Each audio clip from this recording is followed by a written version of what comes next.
Otro ejemplo de las medidas de dispersión, pero para una tabla de intervalo o una tabla de distribución con intervalo, es la siguiente. Vamos a calcular, en este caso, la medida de dispersión. ¿Para quiénes? Para la cantidad de minutos hablados por celular en un grupo de personas. ¿Cuántas personas son? 70. Entonces les hicieron la encuesta. Hay 10 personas que hablan entre 0 y 30 minutos. 15 personas entre 30 y 60. 25 entre 60 y 90 minutos.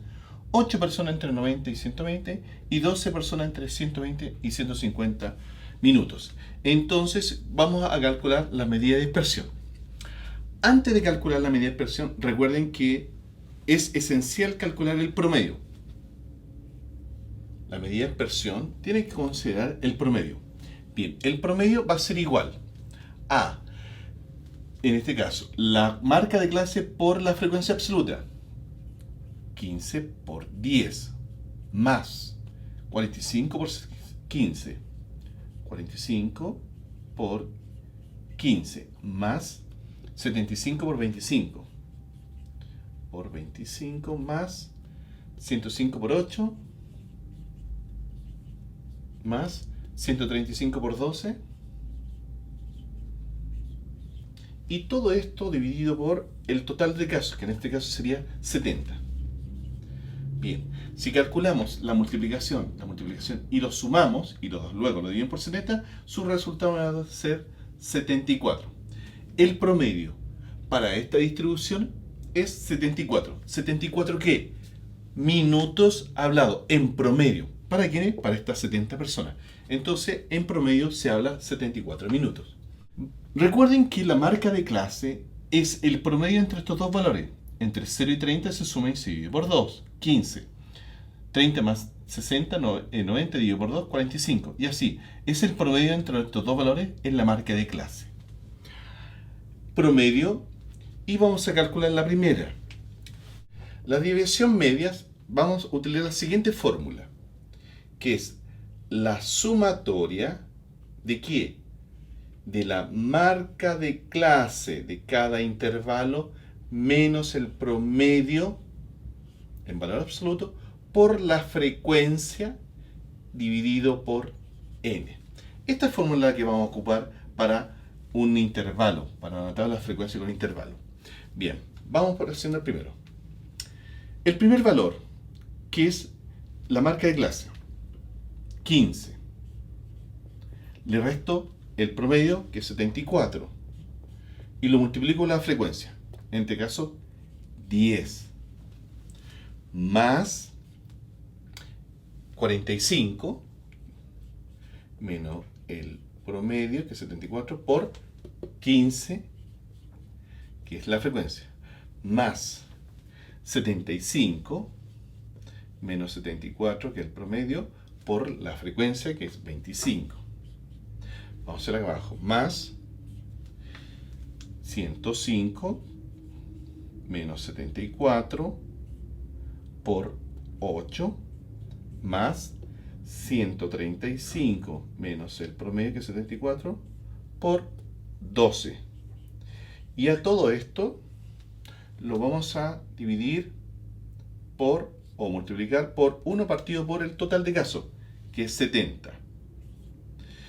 El resultado para esto, la resta es positivo multiplicado por 10, la resta es positivo multiplicado por 15, etcétera, etcétera. Y después se suma y lo dividimos por 70, su resultado me va a dar 29. Entonces, el promedio 74, desviación media 29. Vamos a hacer lo mismo utilizando estos mismos valores, pero con la desviación, con la varianza. La varianza, su fórmula es la sumatoria de la marca de clase menos el promedio al cuadrado por la frecuencia dividido por el total de casos. Para nuestro ejemplo va a ser 70. Bien, vamos a calcular este valor. La varianza, entonces, sería la marca de clase menos el promedio. Marca de clase menos el promedio. sería 15 menos 74 al cuadrado por 10.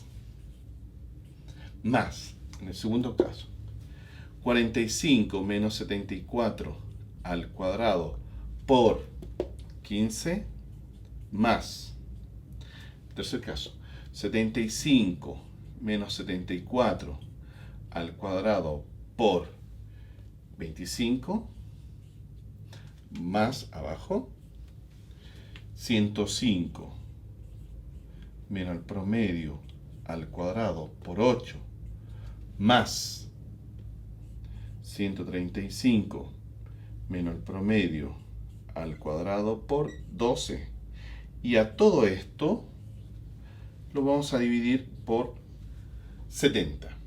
Entonces, la resta se saca al cuadrado, se multiplica por la frecuencia, se suma todos ellos y su resultado va a ser 1425,6.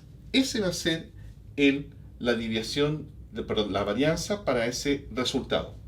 Ahora, si yo quiero sacar la desviación típica para esto, o desviación estándar para este valor, sería, recuerde que este es ρ al cuadrado, y si quiero sacar ρ, es la raíz cuadrada de ese valor, de 1425,6. Y aproximadamente me va a dar 37,76, que esto es un valor numérico. Entonces, para darle sentido a este o a ese valor, tenemos que hacer otra tabla muy semejante con la misma cantidad de valores y ver qué tan dispersos están, siempre considerando el promedio.